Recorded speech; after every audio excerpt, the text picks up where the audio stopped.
Hello students, आज हम कक्षा 9वीं के गणित भाग 1 में हम समुच्चय पहला प्रकरण समुच्चय पढ़ रहे थे। उसमें हमने सम समुच्चय के बारे में, समुच्चय के प्रकार और सम समुच्चय के बारे में पहले भी वीडियो में पढ़ चुके हैं।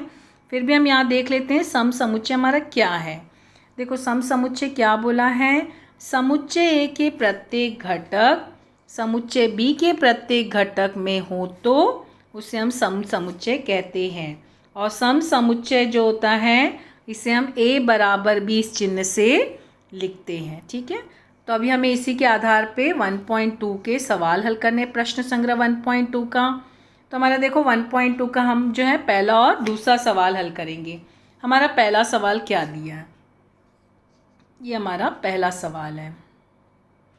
क्या दिया है, निम्नलिखित समुच्चय से कौन से समुच्चय समान हैं और कौन से समान नहीं हैं, कारण सहित स्पष्ट कीजिए। मतलब हमको कारण के साथ स्पष्ट करना है कि समान है या नहीं। ए बी सी 3 समुच्चय दिया है, तो तीनों समुच्चय समान हैं या नहीं उसकी हमको जांच करनी है। तो अभी हमारा देखो हम बारी बारी से जो समुच्चय है उसको लिखेंगे। पहला हमारा क्या है, ए बराबर क्या दिया है, बी बराबर क्या दिया वो हम देखेंगे। ए बराबर हमको क्या मिला है, देखो अभी हम x ऑब्लिक ये हमारा ए बराबर, तो हमारा देखो सवाल क्या दिया है 3x - 1 = 2 ना।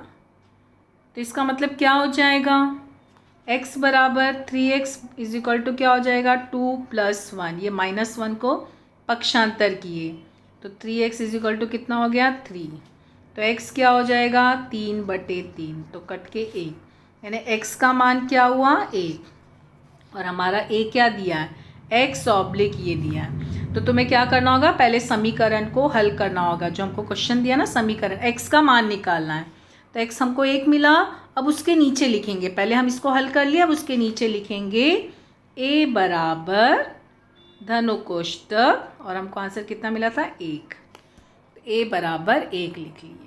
ठीक है, वो पहले हल करके दिखाना और उसके नीचे लिखना। अब b देखेंगे, b बराबर क्या बोला है x ऑब्लिक x प्राकृत संख्या है। ध्यान दे रहे हो, क्या बोला है x ऑब्लिक x प्राकृत संख्या, मतलब x जो है वो कौन सी संख्या है प्राकृत। ये ऑब्लिक मतलब x घटक है, अब वो x क्या है उसके बारे में आगे बता रहे, प्राकृत संख्या है।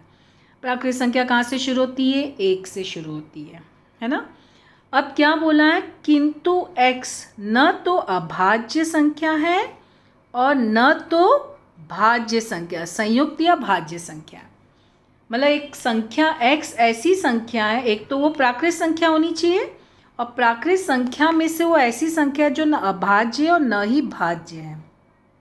तुम्हें पता ना, एक जो होता है एक न तो भाज्य होता और न ही अभाज्य होता है।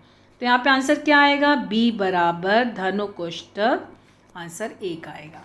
एक ऐसी संख्या, और देखो प्राकृत संख्या ने 1 से शुरू हुआ, अब 2 3 4 5 में जाओगे तो वो तो तुम्हारी जो है भाज्य अभाज्य में आ गया, लेकिन एक जो होता है न तो भाज्य होता न ही अभाज्य होता, इसके लिए b बराबर 1। अब देखो c बराबर देखते हैं, c बराबर क्या बोला है x oblique x epsilon n और x 2 से छोटी संख्या, n मतलब क्या हुआ प्राकृत संख्या।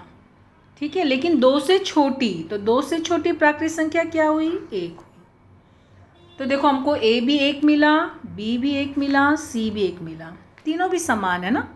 तीनों के भी घटक देखो, तीनों में सेम घटक हैं, सारे घटक समान हैं। इसका मतलब क्या हो जाएगा a बराबर b बराबर c।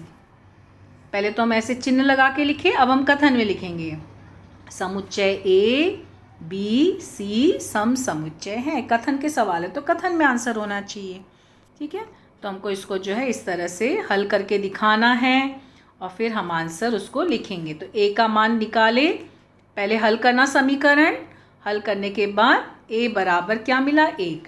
जब भी समीकरण आया तो उसको हल करके दिखाना, पहले क्वेश्चन लिखना, समीकरण हल करना, फिर आंसर लिखना a बराबर 1, फिर b बराबर 1। यहाँ पे डायरेक्ट लिखिए, क्यों, क्योंकि एक जो है वो ऐसी संख्या जो न तो भाज्य न तो अभाज्य, कारण में आया। क्योंकि हमको बोला ना कारण से स्पष्ट करना है ना, क्वेश्चन में ही कहा गया ना कारण से स्पष्ट करो। तो यहाँ पे तो कारण में समीकरण हल हुआ, दूसरे में कारण हमने बताया। तीसरा c बराबर 1, क्योंकि 2 से छोटी प्राकृतिक संख्या केवल 1 होती है।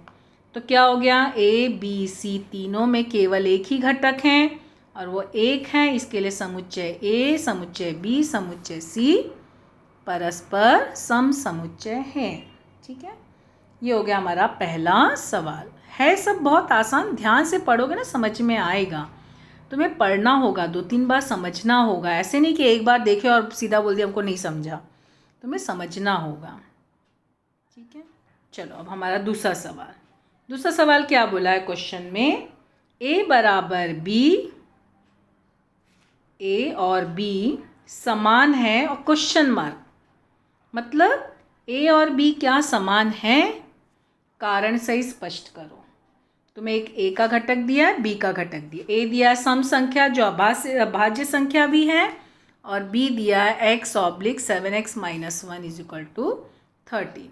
तो तुम्हें बताना है कि ये दोनों सम संख्या है या सम समुच्चय है या नहीं। तो पहले a देखेंगे, a बराबर क्या बोला है, सम संख्या जो अभाज्य संख्या भी है। अभाज्य संख्या जानते हो कहाँ से शुरू होती है, 2, 3, अभाज्य संख्या नहीं जिसका भाग केवल उसी संख्या से जाता है। लेकिन क्या बोला, सम संख्या, सम संख्या ही सिर्फ चाहिए। अभाज्य संख्या में तुमने देखा है 2, 3, 5 ये सब अभाज्य संख्या है ना, लेकिन सम संख्या सिर्फ 2 है, सिर्फ 2 है। जो सम संख्या है वो सिर्फ 2 है। ठीक है, 2 ही एक ऐसी संख्या है जो अभाज्य संख्या है और सम अभाज्य संख्या। इसके लिए हमने a बराबर 2 लिखा। b क्या है, b बराबर धनु कोष्ठक। अब देखो यहाँ समीकरण दिया है 7x - 1 = 13 है ना। तो अभी हमको समीकरण हल करना है। तो 7x क्या हो गया, = 13 + 1, ये -1 पक्षांतर करोगे तो यहाँ पे एक जुड़ जाएगा। तो 7x = 14। तो x क्या हो गया, 14/7। तो 7 × 1 7 × 2, x का मान हमको कितना मिला, 2। x का मान हमको मिला 2। तो हमने यहाँ लिखा b बराबर 2। ध्यान देना, डायरेक्ट नहीं लिखना, हल करके दिखाना है, कारण बोला है ना, b बराबर 2। अब बताओ, क्वेश्चन पूछा a और b समान है, तो हाँ a बराबर b। तो हम लिखेंगे कि हाँ समुच्चय a और समुच्चय b सम समुच्चय है। तो इस तरह से हमारा ये दूसरा सवाल हल हुआ। ठीक है, हमको आंसर लिखना है उसको, तो अब कथन में आएगा समुच्चय a तथा समुच्चय b सम समुच्चय है। कथन समीकरण हल करना, a का मान लिखना, b का मान लिखना और लास्ट में ये आंसर लिखना। ठीक है, तो इस तरह से हमारा ये 1.2 का पहला और दूसरा सवाल हमने कंप्लीट किया है। तीसरा और चौथा हम लोग अगले वीडियो में पढ़ेंगे। Thank you.